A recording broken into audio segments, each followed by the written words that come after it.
আসসালামু আলাইকুম বন্ধুরা, আজকে আপনাদের দেখাই দিব কিভাবে কিবোর্ডের দ্বারায় মোবাইলের সফটওয়্যার ইনস্টল করে বাংলা লেখা যায়। আপনারা একটু ফলো করেন আর আমার সাথে থাকেন আর দেখতে থাকেন প্রসেসগুলো কিভাবে করি। দেখেন, আমরা আমাদের মোবাইলের কিবোর্ডটা আপনাদের দেখানোর চেষ্টা করতেছি যে আমাদের কিবোর্ডের লেখাগুলো কীরকম।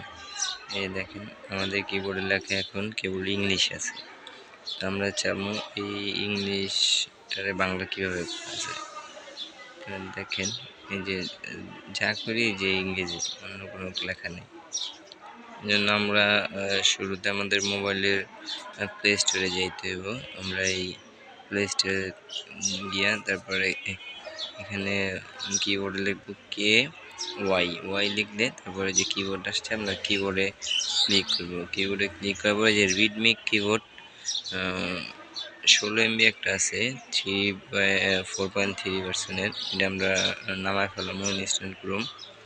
তারপরে যে দেখবেন এই যে নেটওয়ার্কের কারণে যে আস্তে আস্তে ক্লিয়ার হইতেছে আস্তে আস্তে। এখন ইনস্টল করা শেষ। দেখেন, আমরা এখানে ওপেন করুন,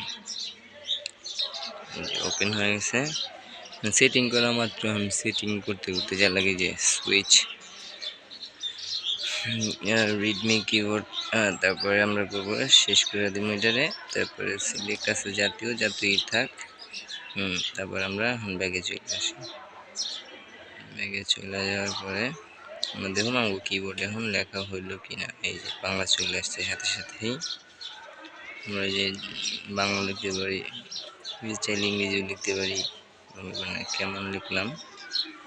তারপরে আপনারা দেখেন যে মাউথ স্পিকার যেটা আপনি এটাও লিখতে পারবেন। এখানে পারমিশন দিয়ে দিতে হবে। এখানে পারমিশনে মাইক্রোফোন, এই যে মাইক্রোফোনে দিয়ে অ্যালাউ দিয়ে দিতে হবে। অ্যালাউয়েস এটার ক্লিক করে দিলেই হয়ে যাবে। এবার আপনারা চাইলে আবার ব্যাগে চলে আসবেন। ব্যাগে চলে আসবেন, যে কোনো একটা সাবজেক্টে গিয়ে আপনি যে মাইক্রোফোনে যে ওকে দিয়ে দেন। আমরা মাইক্রোফোনে কথা বলেন, আপনি যা বলবেন, মানে আমরা বলতেছি যে কথা, যেটা আসবো।